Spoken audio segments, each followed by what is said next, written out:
ನಾನು 1998ರಿಂದ ಬೆಂಗಳೂರು ಸದಸ್ಯನಾಗಿ ಪ್ರಾಕ್ಟೀಸ್ ಮಾಡ್ಕೊಂಡಿದ್ದೇನೆ. ನಾನು ಬೆಂಗಳೂರು ವಕೀಲರ ಸಾಹಿತ್ಯ ಕೂಟದ ಅಧ್ಯಕ್ಷನಾಗಿ ಒಂದು ಅವಧಿಗೆ ಒಳ್ಳೆಯ ಕೆಲಸವನ್ನು ಮಾಡಿದ್ದೇನೆ.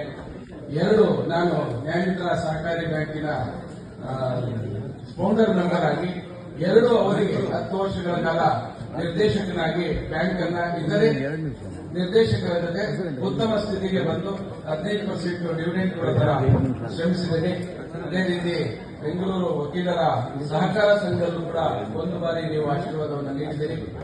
ಹಾಗಾಗಿ ಆ 3 ಸಂಸ್ಥೆಗಳಲ್ಲಿ ಮಾಡಿದಂತ ಕೆಲಸವನ್ನ ಈ ಸಂಸ್ಥೆಯಲ್ಲೂ ಮಾಡಬೇಕು ಅನ್ನೋ ಆಸೆಯಿಂದ, ಕಾಳಜಿಯಿಂದ ನಿಮ್ಮೆಲ್ಲರ ಸೇವೆಗೆ ನಾನು ಅದನ್ನ ಹುದ್ದೆ ಅಂತ ಪರಿಗಣಿಸಲ್ಲ, ಅದನ್ನ ಜವಾಬ್ದಾರಿಯಿಂದ ತಗೊಂಡು ಕೆಲಸವನ್ನ ಮಾಡ್ತೇನೆ.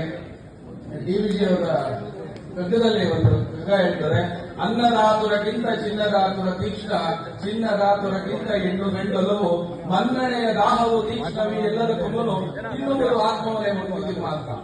ನಮ್ಮ ಅಸೋಸಿಯೇಷನ್ ಅಲ್ಲಿ ಮುಖ್ಯವಾದ ಕೆಲಸ ಏನಾಗಬೇಕೋ ಅದಾಗ್ತಾ ಇಲ್ಲ.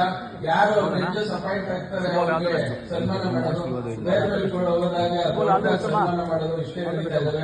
ಆಮೇಲೆ ಏನು ಅಭಿವೃದ್ಧಿ ಕಾರ್ಯಗಳಾಗ್ತಾ ಇದೆ ಅನ್ನೋದನ್ನ 3 ವರ್ಷದಿಂದ ಈ ಆಡಳಿತ ಮಂಡಳಿ ಇರ್ತಕ್ಕಂಥವರು ಯಾವುದೇ ಒಂದಾದರೂ ಸರ್ವ ಸದಸ್ಯರ ಸಭೆಯನ್ನು ತಂದು ಲೆಕ್ಕಪತ್ರವನ್ನು ಮಂಡಿಸಿಲ್ಲ. ಇವರು ಮಾಡಿರೋ ಕೆಲಸಕ್ಕೆ ನಿಮ್ಮೆಲ್ಲರ ಅನುಮೋದನೆ ಪಡೆದಿಲ್ಲ.